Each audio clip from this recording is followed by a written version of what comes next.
तेरे मेरे दरमियाँ। मैं हमेशा से ना घर में सबसे छोटा था, और जब आप घर में सबसे छोटे होते हो ना तो आप सिर्फ बड़े नहीं होते हो, परवरिश नहीं होती आपकी परवरिश में कहानियों का बड़ा रोल होता है।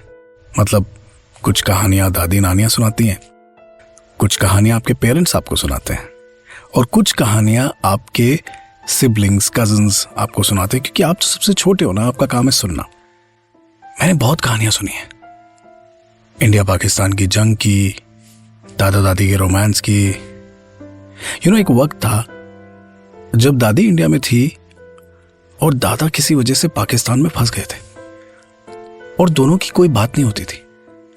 सिर्फ महीने में एक बार वो एक दूसरे को चिट्ठी लिखा करते थे, एक चिट्ठी जिसमें महीने भर का हाल होता था और कहीं ना कहीं छुपा हुआ रोमांस। क्योंकि अब एक चिट्ठी जब गांव आएगी और दूसरे मुल्क से आएगी, पड़ोसी मुल्क से आएगी, तो उसको सभी लोग पढ़ेंगे ना। बट एक कोडेड मैसेजिंग होती थी जिसमें प्यार छुपा होता था। ऑब्वियसली उसके बाद दादाजी वापस आ गए and rest is history. But मुझे हमेशा से फैसिनेशन रहा कि जब मैं किसी को प्रपोज करूंगा या किसी से प्यार का इजहार करूंगा ना, तो उसे चिट्ठी लिखूंगा। चिट्ठी जिसमें एक एनक्रिप्टेड मैसेज होगा जिसको डिकोड करना होगा। And then you came to my life. हम साल भर से साथ रह रहे हैं एंड आई एम श्योर तुम भी मुझे उतना प्यार करती हो जितना मैं तुम्हें करता हूं। लेकिन कल रात को टेलीफोन पर मम्मी से बात की और उन्हें बताया तुम्हारे बारे में, and she was more than happy and she asked me कि क्या तुम दोनों ने शादी के बारे में सोचा है। मैंने बोला सोचा है बट उसका नहीं पता। मम्मी ने मुझे कहा कि why don't you ask her.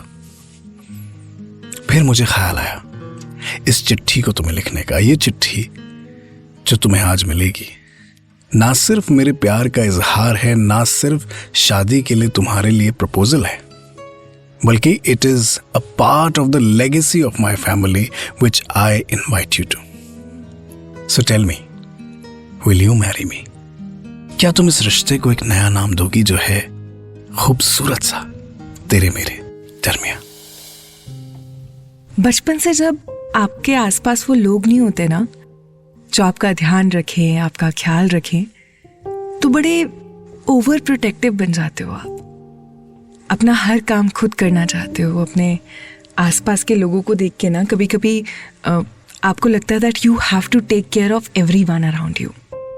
मम्मा के जाने के बाद जब पापा और मैं बच गए ना, तब कुछ ऐसी ही हो गई थी मैं। I felt like I am responsible for him, and शायद उनको भी यही प्रेशर था कि he is responsible for me, इसलिए पूरी लाइफ लगा दी यार उन्होंने मुझे ये महसूस कराने में कि वो और मैं एक घर हैं, we are a complete family. पर पता है, जब भी स्कूल जाती थी और बच्चे मुझे फोटोज दिखाते थे ना वेकेशंस की, तो वो पिक्चर परफेक्ट फैमिलीज देखकर बहुत बुरा लगता था यार। हमेशा सोचती थी मैं उन फोटोज को देख के that one day I will have this all. तुम्हारी चिट्ठी देखी जिसमें बड़े प्यार से तुम मुझसे पूछ रहे हो कि विल आई मैरी यू। एक ही घर में रहते हैं हम। ये चिट्ठी विट्ठी लिख के इतने स्वीट जेस्चर्स क्यों किए तुमने? तुम और मैं तो we are already a family. I will marry you in a blink. क्योंकि इतने सालों में मुझे समझ आया है कि वो घर, वो कंफर्ट जो मैं इधर उधर ढूंढती रही हूँ ना आज तक, उसकी तलाश करने मुझे कहीं नहीं जाना पड़ता जब तुम मेरे पास होते हो।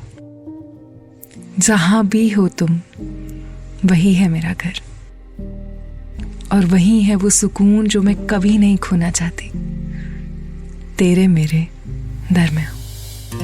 तेरे मेरे दरमियां। इस पॉडकास्ट के बारे में अपना फीडबैक देने के लिए हमें लिखें podcast@myradiocity.com पर।